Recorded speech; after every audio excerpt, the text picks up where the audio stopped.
I don't believe it, I can't believe it, repeated Razumihin, trying in perplexity to refute Raskolnikov's arguments. They were by now approaching Bakliev's lodgings, where Pulcheria Alexandrovna and Dunya had been expecting them a long while. Razumihin kept stopping on the way in the heat of discussion, confused and excited by the very fact that they were for the first time speaking openly about it. "Don't believe it, then," answered Raskolnikov, with a cold, careless smile. "You were noticing nothing as usual, but I was weighing every word." "You are suspicious. That is why you weighed their words." Certainly, I agree." Porfiry's tone was rather strange, and still more that wretch Zametov. "You are right, there was something about him, but why? Why? He has changed his mind since last night." "Quite the contrary. If they had that brainless idea, they would do their utmost to hide it, and conceal their cards, so as to catch you afterwards. But it was all impudent and careless.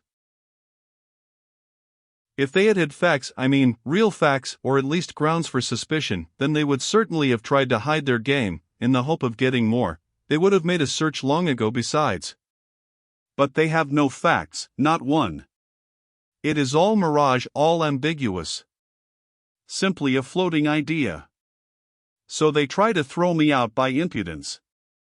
And perhaps he was irritated at having no facts, and blurted it out in his vexation, or perhaps he has some plan. He seems an intelligent man. Perhaps he wanted to frighten me by pretending to know. They have a psychology of their own, brother. But it is loathsome explaining it all. Stop. And it's insulting. I understand you. But, since we have spoken openly now, and it is an excellent thing that we have at last, I am glad. I will own now frankly that I noticed it in them long ago, this idea.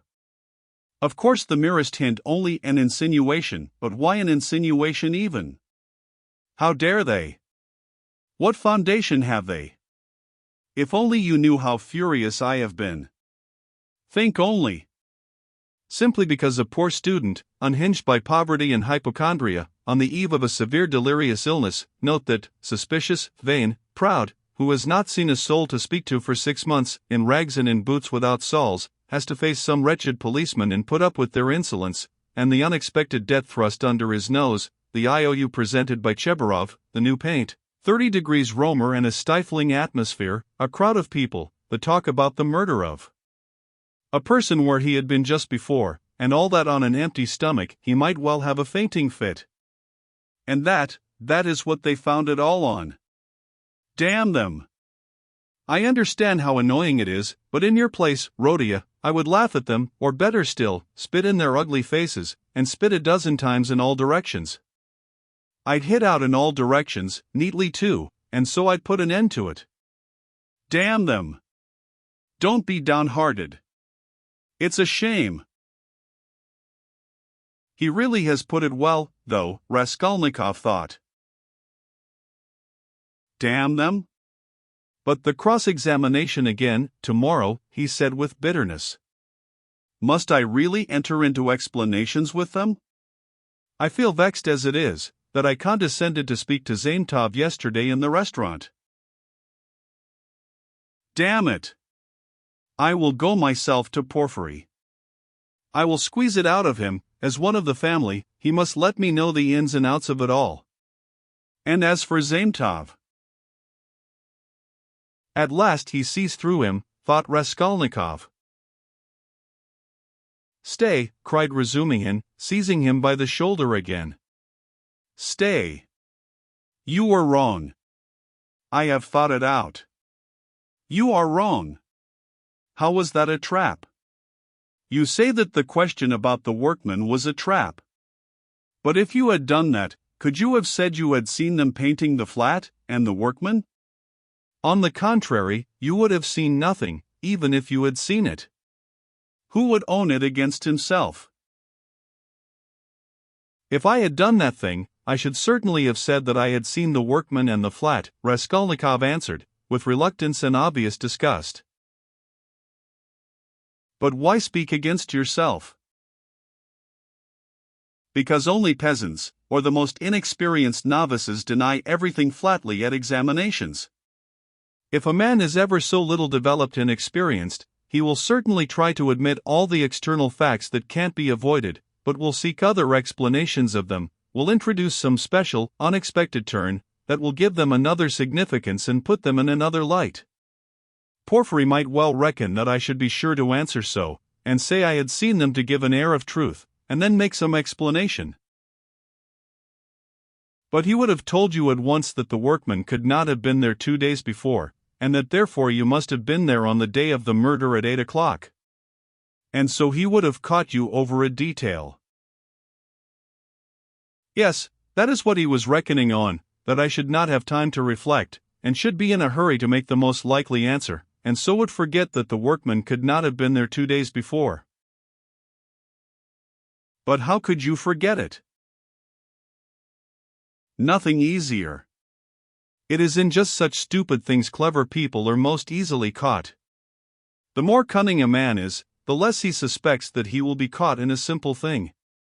The more cunning a man is, the simpler the trap he must be caught in. Porphyry is not such a fool as you think. He is a knave then, if that is so. Raskolnikov could not help laughing. But at the very moment, he was struck by the strangeness of his own frankness, and the eagerness with which he had made this explanation, though he had kept up all the preceding conversation with gloomy repulsion, obviously with a motive, from necessity. I am getting a relish for certain aspects, he thought to himself. But almost at the same instant he became suddenly uneasy, as though an unexpected and alarming idea had occurred to him. His uneasiness kept on increasing. They had just reached the entrance to Bakaleyev's.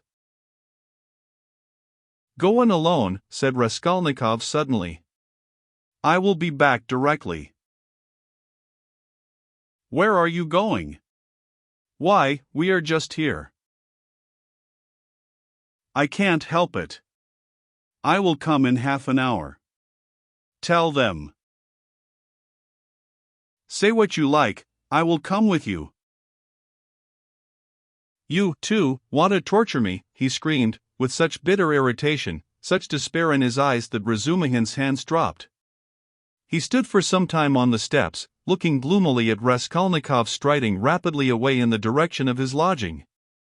At last, gritting his teeth and clenching his fist, he swore he would squeeze Porphyry like a lemon that very day, and went up the stairs to reassure Pulcheria Alexandrovna, who was by now alarmed at their long absence. When Raskolnikov got home, his hair was soaked with sweat and he was breathing heavily. He went rapidly up the stairs, walked into his unlocked room and at once fastened the latch. Then in senseless terror he rushed to the corner, to that hole under the paper where he had put the things, put his hand in, and for some minutes felt carefully in the hole, in every crack and fold of the paper. Finding nothing, he got up and drew a deep breath. As he was reaching the steps of Bakaleyev's, he suddenly fancied that something, a chain, a stud, or even a bit of paper in which they had been wrapped with the old woman's handwriting on it, might somehow have slipped out and been lost in some crack, and then might suddenly turn up as unexpected, conclusive evidence against him. He stood as though lost in thought, and a strange, humiliated, half-senseless smile strayed on his lips. He took his cap at last and went quietly out of the room. His ideas were all tangled. He went dreamily through the gateway. "Here he is himself," shouted a loud voice. He raised his head. The porter was standing at the door of his little room and was pointing him out to a short man who looked like an artisan, wearing a long coat and a waistcoat, and looking at a distance remarkably like a woman. He stooped, and his head in a greasy cap hung forward. From his wrinkled flabby face he looked over 50, his little eyes were lost in fat and they looked out grimly, sternly and discontentedly. "What is it?" Raskolnikov asked, going up to the porter. The man stole a look at him from under his brows and he looked at him attentively, deliberately, then he turned slowly and went out of the gate into the street without saying a word. "What is it?" cried Raskolnikov. "Why, he there was asking whether a student lived here, mentioned your name and whom you lodged with. I saw you coming and pointed you out and he went away. It's funny."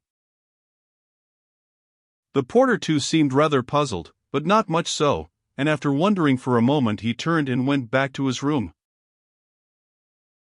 Raskolnikov ran after the stranger, and at once caught sight of him walking along the other side of the street with the same even, deliberate step with his eyes fixed on the ground, as though in meditation. He soon overtook him, but for some time walked behind him. At last, moving on to a level with him, he looked at his face. The man noticed him at once, looked at him quickly, but dropped his eyes again, and so they walked for a minute side by side without uttering a word. "You were inquiring for me, of the porter?" Raskolnikov said at last, but in a curiously quiet voice. The man made no answer, he didn't even look at him. Again they were both silent. "Why do you come and ask for me, and say nothing? What's the meaning of it?" Raskolnikov's voice broke and he seemed unable to articulate the words clearly. The man raised his eyes this time and turned a gloomy, sinister look at Raskolnikov. "Murderer," he said suddenly in a quiet but clear and distinct voice. Raskolnikov went on walking beside him.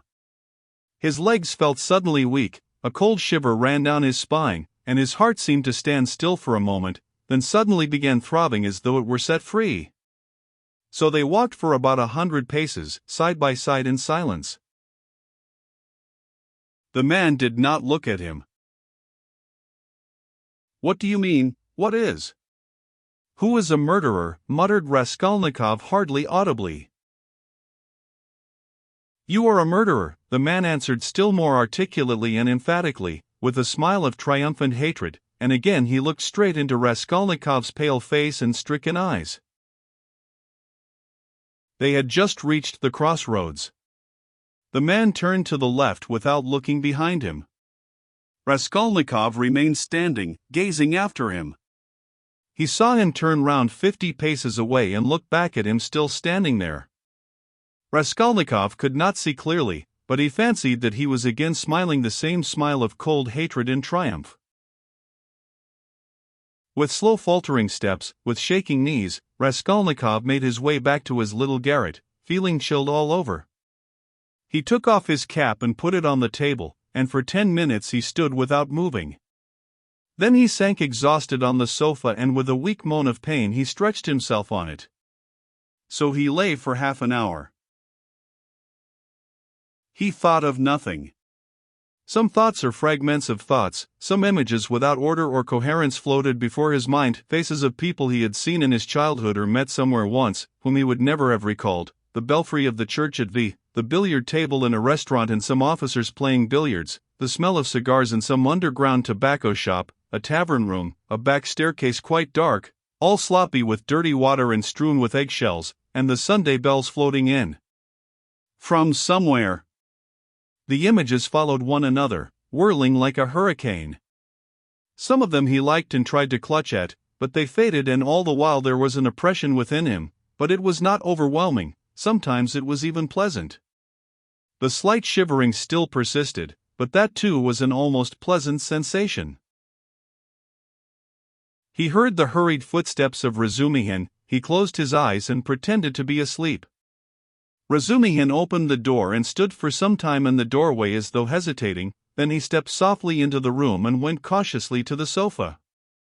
Raskolnikov heard Nastasia's whisper. "Don't disturb him. Let him sleep. He can have his dinner later." "Quite so," answered Razumihin. Both withdrew carefully and closed the door. Another half-hour passed. Raskolnikov opened his eyes, turned on his back again, clasping his hands behind his head. "Who is he? Who is that man who sprang out of the earth? Where was he? What did he see? He has seen it all, that's clear. Where was he then? And from where did he see? Why has he only now sprung out of the earth? And how could he see? Is it possible? Continued Raskolnikov, turning cold and shivering, and the jewel case Nikolai found behind the door, was that possible? A clue? You miss an infinitesimal line and you can build it into a pyramid of evidence. A fly flew by and saw it. Is it possible? He felt with sudden loathing how weak, how physically weak he had become. I ought to have known it, he thought with a bitter smile. And how dared I, knowing myself, knowing how I should be, take up an axe and shed blood? I ought to have known beforehand. Ah, but I did know, he whispered in despair.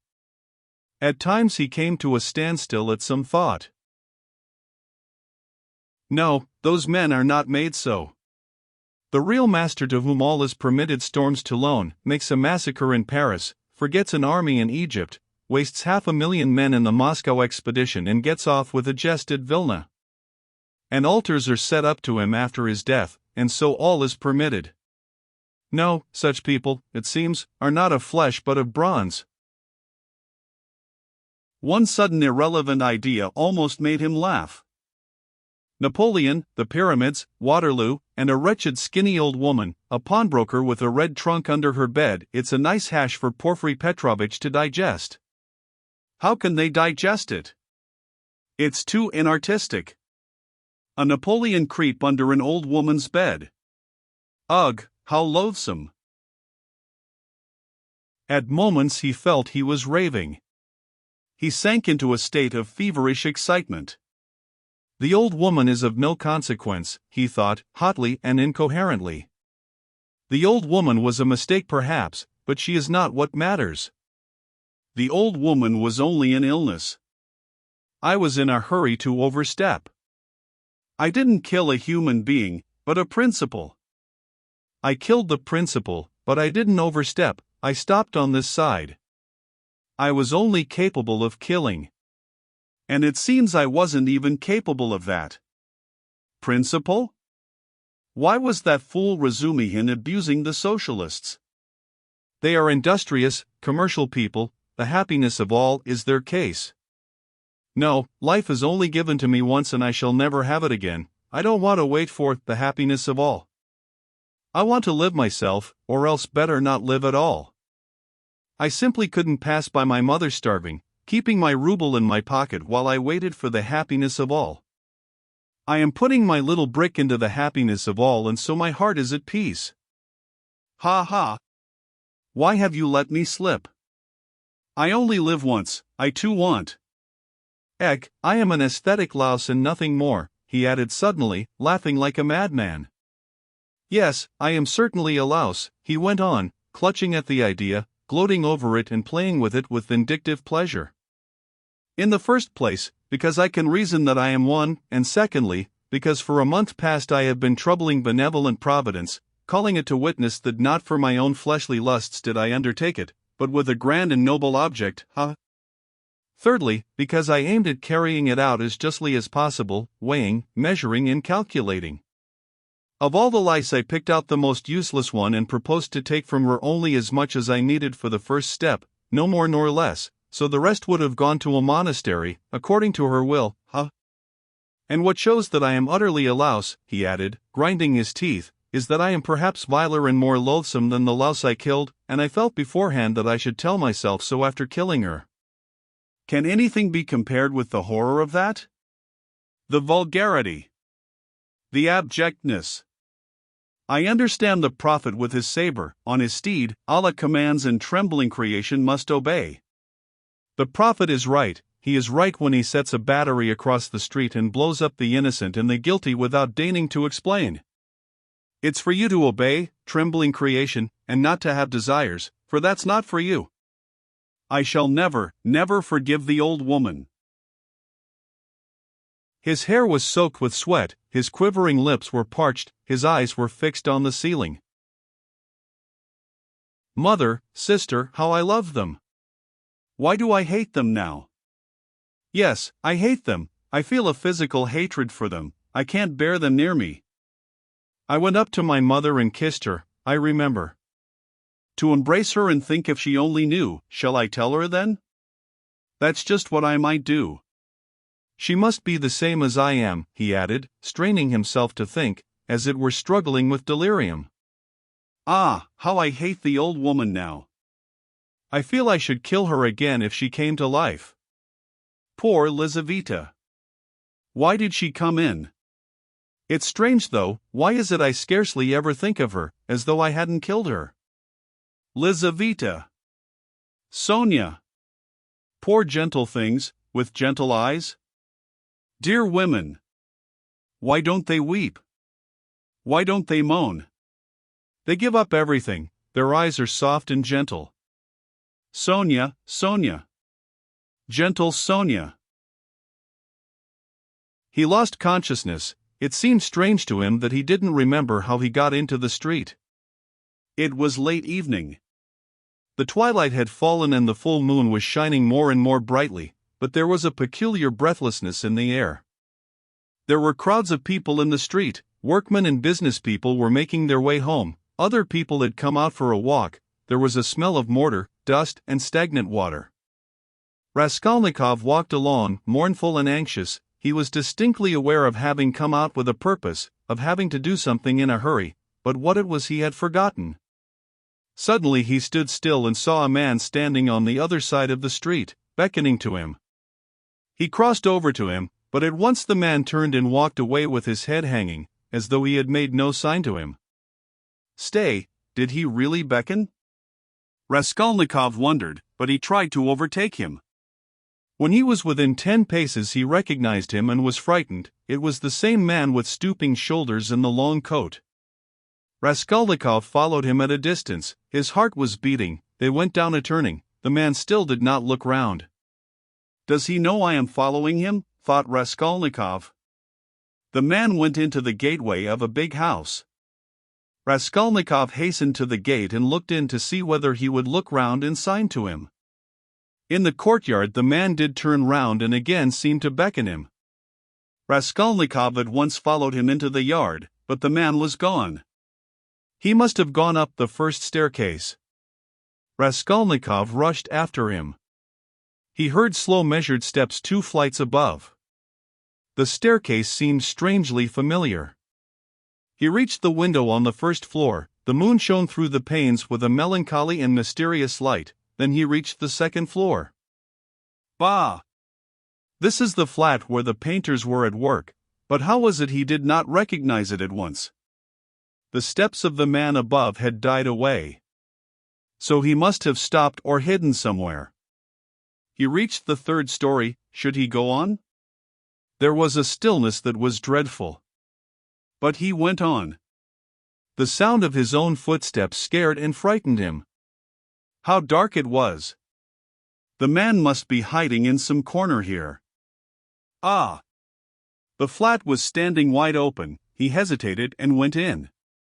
It was very dark and empty in the passage, as though everything had been removed. He crept on tiptoe into the parlor which was flooded with moonlight. Everything there was as before, the chairs, the looking-glass, the yellow sofa and the pictures in the frames. A huge, round, copper-red moon looked in at the windows. It's the moon that makes it so still, weaving some mystery, thought Raskolnikov. He stood and waited a long while, and the more silent the moonlight, the more violently his heart beat, till it was painful. And still the same hush. Suddenly he heard a momentary sharp crack like the snapping of a splinter and all was still again. A fly flew up suddenly and struck the window pane with a plaintive buzz. At that moment he noticed in the corner between the window and the little cupboard something like a cloak hanging on the wall. Why is that cloak here? He thought, it wasn't there before. He went up to it quietly and felt that there was someone hiding behind it. He cautiously moved the cloak and saw, sitting on a chair in the corner, the old woman bent double so that he couldn't see her face, but it was she.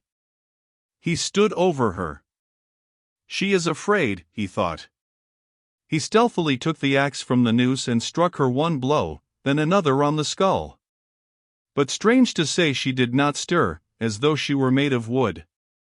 He was frightened, bent down nearer and tried to look at her, but she, too, bent her head lower. He bent right down to the ground and peeped up into her face from below. He peeped and turned cold with horror. The old woman was sitting and laughing, shaking with noiseless laughter, doing her utmost that he should not hear it. Suddenly he fancied that the door from the bedroom was opened a little and that there was laughter and whispering within. He was overcome with frenzy and he began hitting the old woman on the head with all his force, but at every blow of the axe the laughter and whispering from the bedroom grew louder and the old woman was simply shaking with mirth. He was rushing away, but the passage was full of people. The doors of the flat stood open, and on the landing, on the stairs and everywhere below there were people, rows of heads, all looking, but huddled together in silence and expectation. Something gripped his heart, his legs were rooted to the spot, they would not move. He tried to scream and woke up. He drew a deep breath, but his dream seemed strangely to persist. His door was flung open and a man whom he had never seen stood in the doorway watching him intently. Raskolnikov had hardly opened his eyes and he instantly closed them again. He lay on his back without stirring. Is it still a dream? He wondered and again raised his eyelids hardly perceptibly. The stranger was standing in the same place, still watching him. He stepped cautiously into the room, carefully closing the door after him, went up to the table, paused a moment, still keeping his eyes on Raskolnikov, and noiselessly seated himself on the chair by the sofa. He put his hat on the floor beside him and leaned his hands on his cane and his chin on his hands. It was evident that he was prepared to wait indefinitely. As far as Raskolnikov could make out from his stolen glances, he was a man no longer young, stout, with a full, fair, almost whitish beard. 10 minutes passed. It was still light, but beginning to get dusk. There was complete stillness in the room. Not a sound came from the stairs.